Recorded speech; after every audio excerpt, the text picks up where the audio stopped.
शुरू होने जा रहा है देश का सबसे बड़ा मुकदमा, आपकी अदालत, रजत शर्मा के साथ।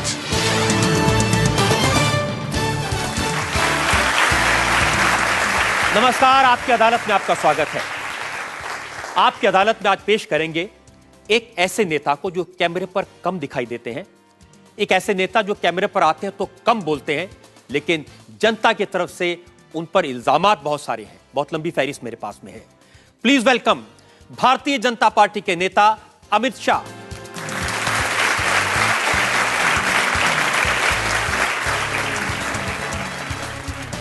आपकी अदालत में अमित शाह पर आज के मुकदमे के लिए जज के तौर पर हमने आमंत्रित किया है जाने माने लेखक और विचारक डॉक्टर वेद प्रताप वैदिक को।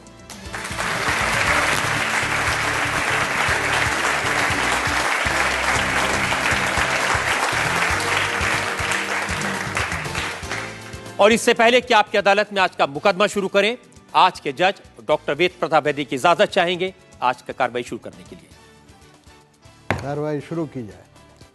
और इससे पहला इल्जाम लगे अमित शाह पर, एक नजर डालेंगे अमित शाह के पॉलिटिकल करियर पर, उस बैकग्राउंड पर जिसमें आज का ये मुकदमा चला जा रहा है, भारतीय जनता पार्टी के महासचिव अमित शाह पर। अमित शाह आज की राजनीति में देश के सबसे कंट्रोवर्शियल चेहरों में से एक हैं। अमित शाह नरेंद्र मोदी के खासम खास हैं। बीजेपी के महासचिव अमित शाह पार्टी के लिए सबसे महत्वपूर्ण राज्य उत्तर प्रदेश के इलेक्शन इंचार्ज हैं। अमित शाह चुनाव लड़ाने और जिताने में माहिर हैं। ये खुद 3 बार गुजरात असेंबली का चुनाव रिकॉर्ड मार्जिन से जीत चुके हैं। अमित शाह एल.के. आडवाणी के चुनाव के इंचार्ज रहे हैं। अब इन पर नरेंद्र मोदी को जिताने का दारोमदार है। 35 साल से राजनीति में एक्टिव अमित शाह गुजरात सरकार के स्टेट होम मिनिस्टर रहे। सीबीआई ने इन्हें फर्जी एनकाउंटर में चार्जशीट किया है। अमित शाह पर होम मिनिस्टर रहते हुए इल्लीगल सर्वेलेंस करवाने का आरोप भी लगा है। आपकी अदालत में अमित शाह अपना मुकदमा खुद लड़ेंगे। मुकदमा शुरू होता है। आपकी अदालत में पहला इल्जाम भारतीय जनता पार्टी के नेता अमित शाह पर। आपकी अदालत में बीजेपी लीडर अमित शाह पर इल्जाम है कि ये बांटने की राजनीति करते हैं। अभी जी ये बात सही है कि आप नरेंद्र मोदी के हनुमान हैं और उत्तर प्रदेश की लंका को फतेह करने के लिए आपको भेजा गया है? रजत जी, नरेंद्र मोदी जी भारतीय जनता पार्टी के वरिष्ठ नेता है और मैं भारतीय जनता पार्टी का एक सिपाही हूं। ये बात सच है कि उत्तर प्रदेश में मुझे प्रभारी बनाया गया है और पार्टी ने इसी हेतु मुझे प्रभारी बनाया होगा कि मैं उत्तर प्रदेश में पार्टी को यश दिलाऊं। इस सिपाही पर जनता का इल्जाम यह है कि ये उत्तर प्रदेश में गए हैं वहां की जनता को धर्म के आधार पर बांटने के लिए, लोगों को आपस में लड़ाने के लिए, पोलराइज करके चुनाव जितवाने के लिए। 2012 में यूपी में चुनाव हुए थे। उस वक्त मैं वहां नहीं था। संविधान की सहमति न होने के बावजूद मुस्लिम रिजर्वेशन की बात कर कर चुनाव को किसने कम्युनलाइज किया? भारतीय जनता पार्टी ने नहीं किया। सपा ने करा, बसपा ने करा, कांग्रेस ने करा। अब जब भारतीय जनता पार्टी मुस्लिम आरक्षण का विरोध करती है क्योंकि वो संविधान सहमत नहीं है, तो भारतीय जनता पार्टी पर आरोप लगता है कि आप इलेक्शन को कम्युनलाइज कर रहे हो। रिजर्वेशन के बारे में राज्य सरकार कुछ कर भी नहीं सकती, फिर भी रिजर्वेशन को, मुस्लिम रिजर्वेशन को चुनावी मुद्दा बनाने वाली पार्टियों पे ये आरोप नहीं हो रहा है। आरोप हो रहा है कि संविधान में क्या इसके लिए प्रावधान है, इसकी स्पष्ट बात करने वाली भारतीय जनता पार्टी पे। मुझे लगता है कि अब देश की राजनीति हिंदू मुसलमान से बहुत आगे निकल चुकी है। अगर हमारी विरोधी पार्टियां इससे आगे नहीं निकली तो जनता उनको जवाब दे देगी। लेकिन जब आपने प्रभार संभाला, सबसे पहले आप कहां गए? राम जन्मभूमि, रामलला के मंदिर में, और बाहर निकलकर आपने कहा कि राम मंदिर बनाना ये हमारा लक्ष्य है। रजत जी, तो हिंदू मुस्लिम की बात वो कर रहे हैं कि आप कर रहे हैं? आप जब इंडिया टीवी की स्थापना किए होंगे, सुबह दर्शन नहीं किए होंगे?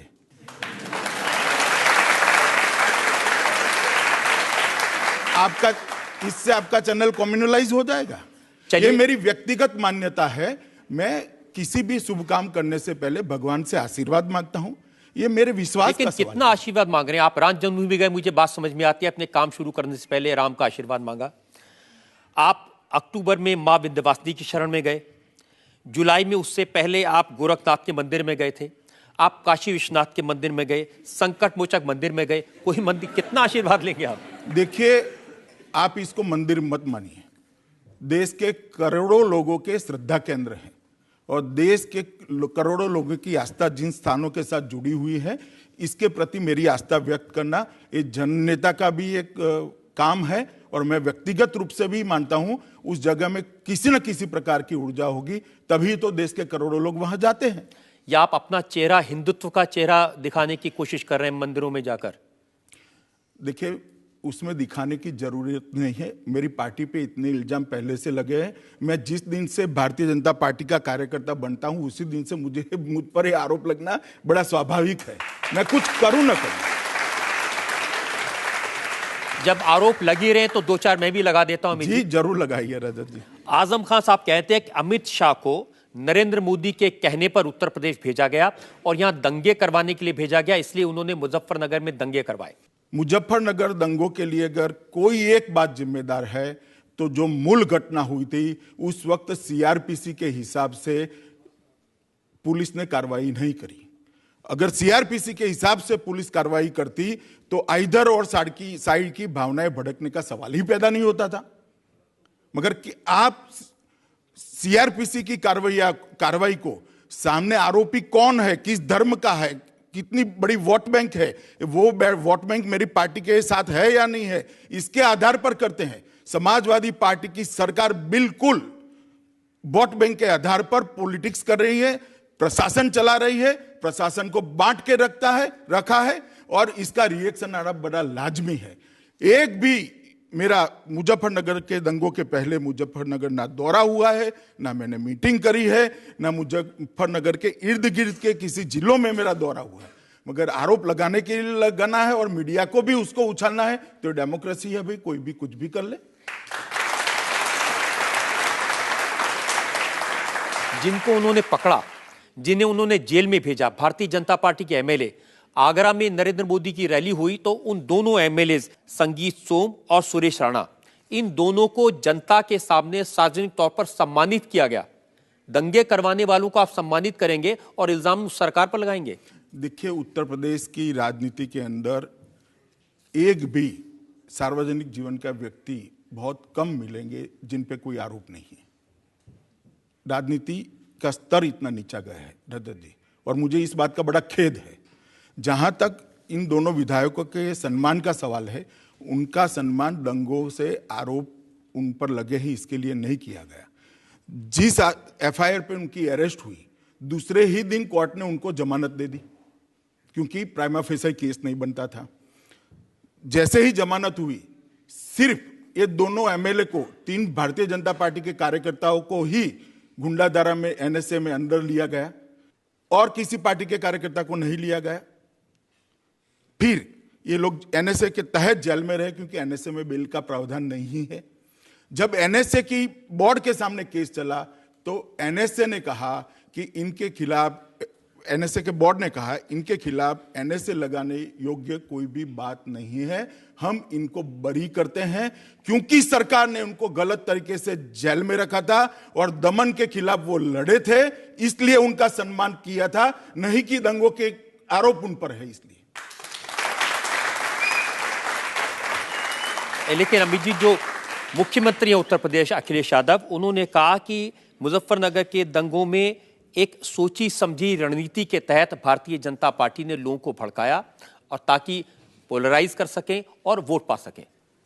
देखिए, जब कोई भी व्यक्ति शासन करने में विफल हो जाता है, शासन उनसे संभलता नहीं है, तब सामने वाले पे आरोप लगाना बड़ा सरल है। सामने वाला और जनता सब जानती है रजत जी, 2014 के चुनाव में देख लीजिएगा, सपा को आप दूरबीन लेकर भी उत्तर प्रदेश में ढूंढ नहीं पाएंगे।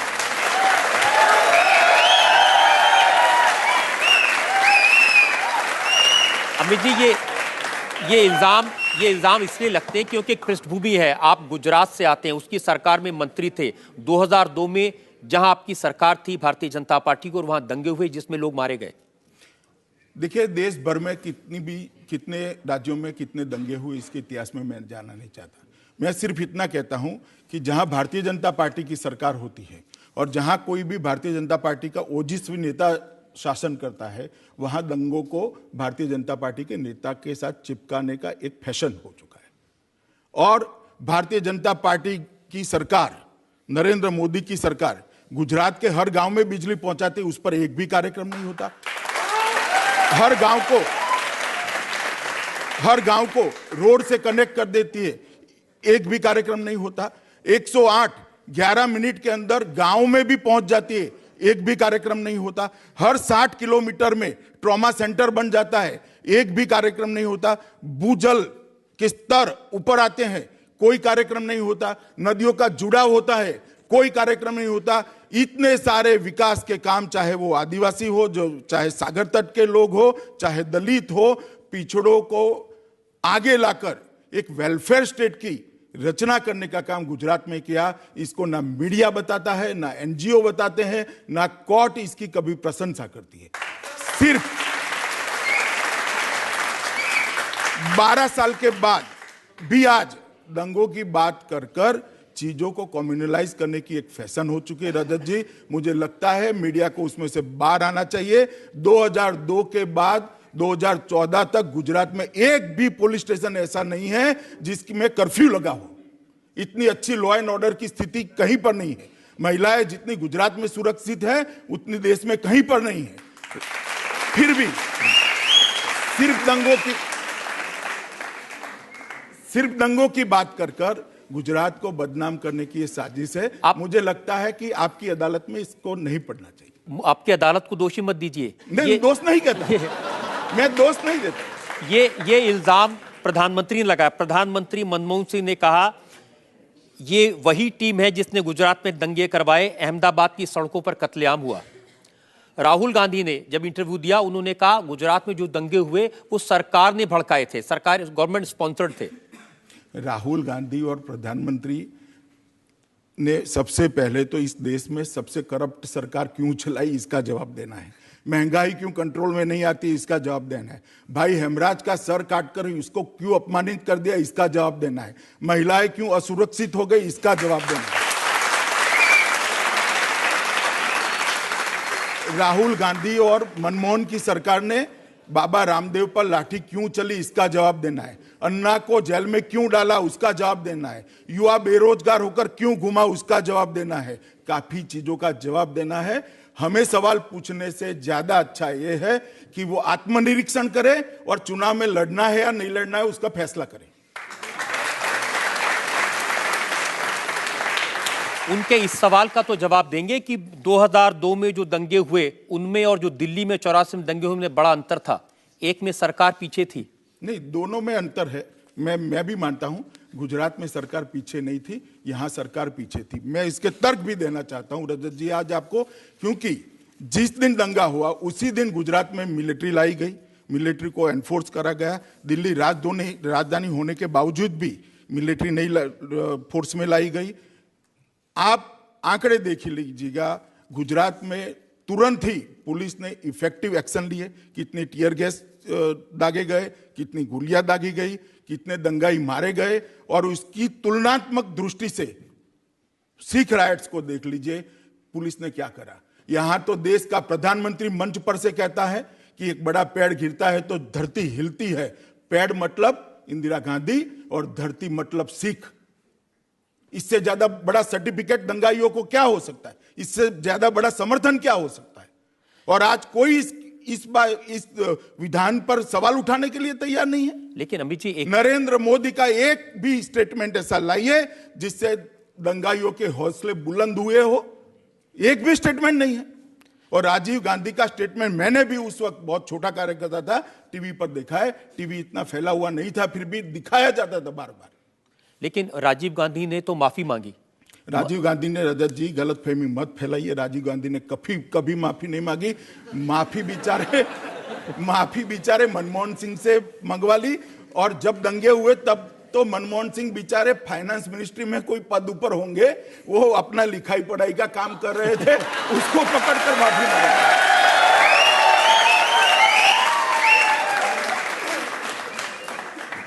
लेकिन नरेंद्र मोदी ने तो माफी नहीं मांगी। देखिए, मैं अलग से कहता हूं, वो मुख्यमंत्री थे उस समय। देखिए, मैं अलग से कहता हूं, माफी की मांग कर और माफी मांगकर जनता को भ्रमित नहीं करना चाहिए। दोष का परिमार्जन माफी से नहीं होता है। अगर दोष है तो दोषी को सजा मिलनी चाहिए, और दोष नहीं है तो दोषी को दोष मुक्त मानना चाहिए। इस बात में हम लोग विश्वास रखने वाले लोग हैं। नहीं तो पब्लिक लाइफ में सिर्फ माफी मांगकर जनताओं की भावनाओं के साथ खिलवाड़ नहीं करना चाहिए। जमीनी हकीकत अगर दोषी है तो सजा मिलनी चाहिए, और दोषी नहीं है तो दोष नहीं लगना चाहिए। तो नरेंद्र मोदी दोषी हैं या नहीं है आपकी नजर में? मैं क्या कहूंगा जी, इस देश की सर्वोच्च अदालत ने कह दिया कि नरेंद्र मोदी पर दंगों का कोई आरोप नहीं बनता है, कोई आरोप नहीं बचता है। जो अदालत ने कहा वो एसआईटी की रिपोर्ट के आधार पर कहा, और वो एसआईटी की रिपोर्ट थी एक केस के, वो जो जाफरी साहब का जो हत्या हुई थी उससे रिलेटेड था। जाकिया जाफरी की जो कंप्लेंट थी वो अपने आप में पूरे गुजरात के दंगे सरकारी मशीनरी का दुरुपयोग कर भारतीय जनता पार्टी ने करवाए, और उसकी अगुवाई नरेंद्र मोदी ने करी। इस तरह की एक जनरल टाइप की कंप्लेंट थी। उस पर एसआईटी सुप्रीम कोर्ट ने अपॉइंट की। एसआईटी के चयन में हमारा कोई रोल नहीं है, एसआईटी के फंक्शनिंग में हमारा कोई रोल नहीं है, एसआईटी की कामगिरी में हमारा कोई रोल नहीं है। एसआईटी की रिपोर्ट सुप्रीम कोर्ट के सामने रखी गई। एसआईटी की रिपोर्ट को सुप्रीम कोर्ट ने स्वीकारा, और सुप्रीम कोर्ट ने कहा कि आप मेट्रो कोर्ट में इसको रखिए, कोर्ट अगर स्वीकार करती है तो ठीक है। मेट्रो कोर्ट के सामने रखी। उसके विरोध में भी एनजीओ भी आए, पीड़ित भी आए। इस पर एक लंबी बहस चली 6 महीना तक, और उसके बाद मेट्रो कोर्ट ने भी निर्णय किया कि एसआईटी की रिपोर्ट सही है। मुझे लगता है कि अब कांग्रेस कार्यालय में इसका न्याय हो तभी आप न्याय मानेंगे, तब तक इसको न्याय नहीं मानेंगे। क्योंकि आपने न्यायपालिका का नाम लिया, मैं आपकी बात मान लेता हूं, लेकिन अब यह कहा जा रहा है कि उत्तर प्रदेश में आप लोगों को जाति के आधार पर बांटने की कोशिश कर रहे हैं। यह आपका बयान है। आपने अपने कार्यकर्ताओं से कहा पिछड़ा वर्ग देश में इस समय निर्णायक स्थिति में है, यह वर्ग लगातार आगे बढ़ रहा है। कार्यकर्ता लोगों के बीच जाएं और बताएं नरेंद्र मोदी पिछड़े वर्ग के हैं, पिछड़े वर्ग के व्यक्ति को प्रधानमंत्री बनाने के लिए लोग एकजुट हो जाएंगे। देखिए, जिस अखबार की आप बात कर रहे हैं और पढ़ रहे हैं, मुझे मालूम नहीं कौन सा अखबार है, मगर उसमें मेरे भाषण के आधी अधूरी बातों को लिखा है, और जो बातें अखबार में पॉलिटिकल छपनी चाहिए वो छपी है। मेरा पूरा भाषण इस तरह से था, क्योंकि नरेंद्र मोदी पिछड़े वर्ग से आते हैं, उनको पिछड़े वर्ग की समस्याओं की अच्छी समझ है, और ऐसा व्यक्ति अगर देश का प्रधानमंत्री बनता है तो पिछड़े वर्ग के विकास के लिए ज़्यादा अच्छी तरह से काम हो सकता है। और मैं मानता हूं कि पिछड़े वर्ग की समस्याओं का निराकरण जब तक नहीं करते, इस समाज में सभी लोगों को सुखी करने का कोई रास्ता नहीं है। जो पिछड़े हैं उसको आगे लाना, वो बांटना नहीं होता है। जो पिछड़े हैं उनको पिछड़े रखकर वोट बैंक बनाना, वो बांटना है। पिछड़ों को आगे लाके अगड़े जो है इनके साथ मिला देना, वो बांटना नहीं है, जोड़ना होता है। अमित शाह जी, लोगों को ये बताना कि नरेंद्र मोदी पिछड़ी जाति के हैं इसलिए उनको वोट दें, इसलिए उनके साथ जुड़ जाएं, ये तो बांटना है ना। मेरा बताने से क्या होता है जी? सबको मालूम है कि वो पिछड़ी जाति के हैं, सबको मालूम है उनका बैकग्राउंड क्या है, सबको मालूम है वो गरीब के घर में जन्मे हैं, सबको मालूम है वो उन्होंने गरीबी को देखा है, सबको मालूम है वो संघर्ष कर आगे आए हैं, सबको मालूम है। उसमें मेरे बताने से ना बताने से कोई फर्क नहीं पड़ता। तो अब आप लोगों को चाय पिलाकर उनसे वोट लेंगे?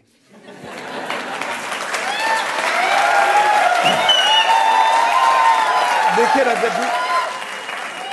रजत जी, आप देश की जनता की राजनीतिक समझ को अंडरमाइन कर रहे हैं। देश की जनता न चाय की प्याली से वोट देती है, ना रुपयों से वोट देती है, ना शराब से वोट देती है। देश की जनता कुल मिलाकर कौन देश का भला कर सकता है वो देखकर वोट देती है। और इस बार देखना, कश्मीर से केरल तक मोदी की एक लहर है, भारतीय जनता पार्टी की लहर है, और परिणाम जब आएंगे तब आप मेरी बात को याद रखना कि ये लहर है, वो परिणाम सिद्ध कर देंगे। और भी बड़ी लंबी फहरिस्त मेरे पास में है। हम एक ब्रेक रुकेंगे और ब्रेक के बाद आपकी अदालत में भारतीय जनता पार्टी के नेता अमित शाह पर जनता के इल्जामात और सवालात का एक और। सोनिया जी ने एक बार कहा था मौत के सौदागर, तो गुजरात उनके हाथ से चला गया था। इन्होंने कहा है खून के सौदागर, तो अब क्या चला जाएगा आप सोच लीजिए।